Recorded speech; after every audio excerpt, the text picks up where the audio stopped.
to the banks, to the contractors, to the brokers, the individual brokers who sell your property or rent your properties, down to the even government agencies now is talking to us.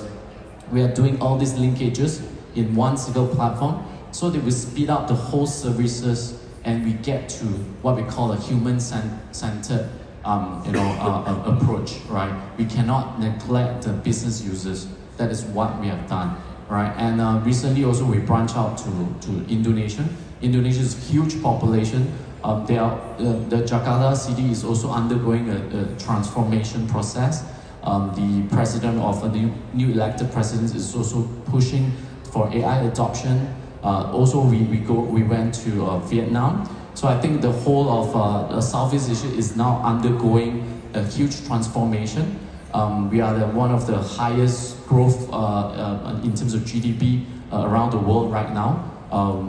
In fact, this year we should be reaching 700 million population, right? So it's a huge opportunity, and I urge if any parties here who want to explore this part of the world, reach out to us and we can see what we can do. Right? Coming back to the services, and I think there are a lot of opportunities are still being developed, but I will share ASEAN, we have a lot of super apps. Just like I think the previous panelist, Amor has touched on, we started super application back in 2010.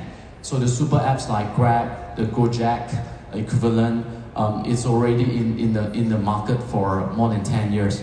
And it's easily available. So now, because of COVID, you just walk to any maybe small little stalls. I think in ASEAN you have a lot of all this booth selling food, small little stalls selling food. You can just walk to them and scan a QR code and you get paid. You don't need any currency. You don't pay with hard cash anymore.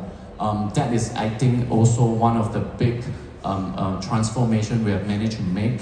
And because of this adoption of super app, right now, it's already started to, like property developers I work with, we have helped them to build super app for their own townships. Right? Just now, fellow colleagues also mentioned about what's next, what are the services that we should provide to the next user or the super services.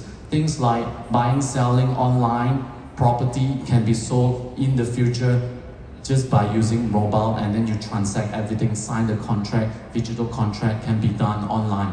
So I think that is something that I look forward, and especially now a lot of, just like I mentioned about super apps within the township, a lot of property developers already built their own dedicated township, but I look upon there should be a dedicated super apps that connect all the township across ASEAN, not just within ASEAN or within our own country. I think that will be the future that will come, right? So I think that is what I will end my sharing. And I just remember, actually there's a Russian developers actually work in, they have a development in Malaysia called El Franco, which is interestingly, I worked with them at one point in time and love to be working with more Russian and applaud more Russian companies to actually set foot in this part of the world. Thank you. Большое спасибо. Thank you.